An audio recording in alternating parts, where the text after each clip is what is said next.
Welcome to Shooting It Straight with Stan. I'm your host, Stan, the Annuity Man, and I'm so glad you joined me today because this is one of those times I get to kind of rant. You've seen me do that in the past where you're like, Stan, you're drinking way too much coffee. I don't know what the heck's going on with you. You're intense and you're too old to be intense because people that get intense like that, you might have a stroke or heart attack or things like that. Hey, don't worry about me. I'm worried about you. And today's topic is don't buy annuity stories. That's a big one to unpack, but let's start unpacking it. In the world of sales, and I've been in the financial services industry, sales industry, since I got out of college, because that's the only people that offer me a job. And I was a finance major, and I'm thinking, I want to go into finance, and I had a math background, etc. Everybody that ever talked to me, like a manager or salesperson, they're like, stories sell. You need to tell stories to the people because they can relate to it. Now, on my videos and podcasts and on these Shooting Straight with Stan videos, I'll tell you stories about, when clients call me, like real life stories. This is what actually happened when they call. And it might apply to you, it might not. But the stories I'm talking about, when I say don't buy annuity stories, applies to a lot of things that are happening that's wrong in the annuity industry and why the annuity industry has earned its bad reputation. Because people are like, annuities, that's a curse word. It's a curse word because the majority of people that's selling them, they're selling stories that most of the time aren't true. And they're pushing the envelope to get the sale. And that's unfortunate. That's the reason that I say all the time, buy an annuity for what it will do, not what it might do. What's the will do? The will do is the contractual guarantee of the policy. And the reason I say that is with annuities of any type, they're contracts. Don't believe it? Buy one, you're going to get something in the mail called a policy. In the South, we'll call that a contract. I mean, it is what it is. And guess what's going to happen with your money when you get an annuity of any type? What's in the contract? So make your decision on what's in the contract, not the story that's being told. And the stories are horrific out there. That's the reason I always say to people that if you have to buy an annuity, not from Stan the Annuity Man, which I can't understand why you would do that, but let's just say your brother-in-law or sister or whatever selling annuities, you just have to buy it. Anyway, so let's just say you have to buy from them. And they give you this great pitch. And this story, it sounds too good to be true. And oh, by the way, if it sounds too good to be true, it is every single time without exception. What I would tell you to do is write down that sales pitch exactly how you hear it, exactly how you understand it, exactly how they presented it to you. Write it down in detail. And then sign and date it at the bottom and flip it over to them and say, hey, by the way, that sounded really good, but can you sign and date it too? Because if it's not what you say it is, I'm going to take you out.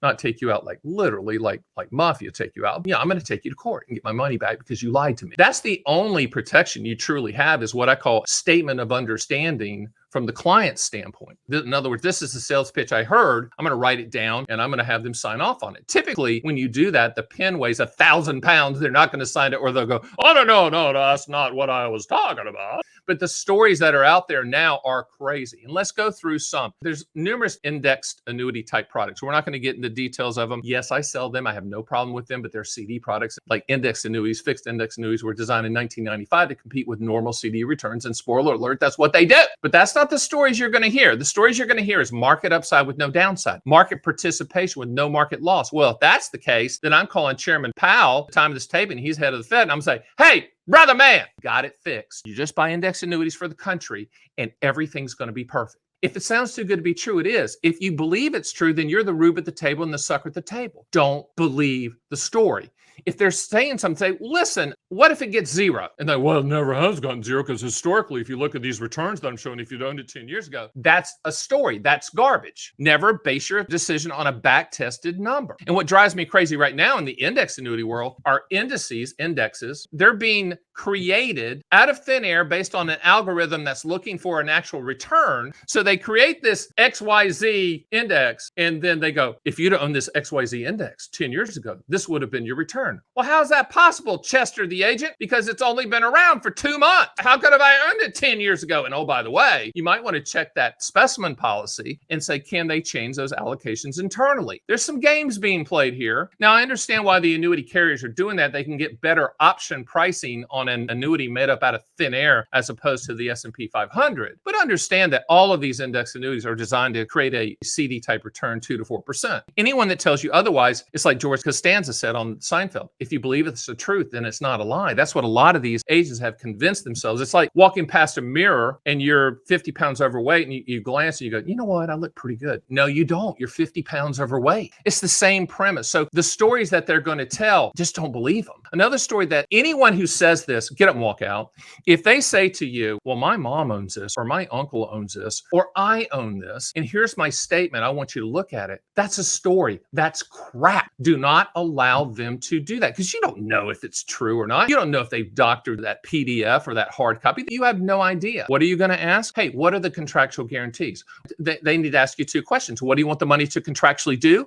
And when do you want those contractual guarantees to start? From those two answers, we can determine whether you even need an annuity, or if you do need an annuity, which type will provide the highest contractual guarantees. There are no stories with contractual guarantees. There are no stories when you run quotes like you can run on our site at theannuityman.com and you're running contractually guaranteed quotes. That's the reason that we allow you to do that on your terms. You can pull up MIGA fixed rate guarantees, live feed on my site for your specific state. There's no stories to that. That's a contractual guaranteed yield. With an immediate annuity, a deferred income annuity, a qualified longevity annuity contract, or an income rider attached to an indexed annuity, there's no stories to that. That's a contractual guarantee, period. That's what it will do. Everything on our site, and in my opinion, everything in the annuity industry should be about what the policy will do, not what the policy might do. But the vast majority of policies being sold out there, which are indexed annuities, variable annuities, buffer annuities, whatever, those are all story-driven sales. They're not contractual-driven sales. They're story-driven sales. Well, Mr. Jones, if you'd owned it here, you'd made 7% every year and you had principal protection. Mr. Jones, you get the upfront bonus. That's another story that's crazy. Hey, if you sign here, you're going to get an upfront bonus. That's your money to keep for free. It's just fantastic. You get a 20% bonus or 30% bonus or 35% bonus, whatever it is. You can't be that stupid. Come on. You're listening to Stan the Annuity Man. If someone's presented a bonus, you probably found me because you went, wait a minute, that doesn't sound right. Bonuses are stories. To me, they're contractual guarantees. So let me give you an example. If you said, Stan, I need income to start, lifetime income to start later. Remember the two questions? What do you want the money to contractually do? Lifetime income. When do you want it to start? Down the road. Then that can be an income rider, also can be a deferred income annuity. But let's just say we're focusing on the income rider. We're only going to look at the contractual guaranteed income rider, and we are going to shop every single company out there with an income rider to find the highest contractual guarantee for your specific situation.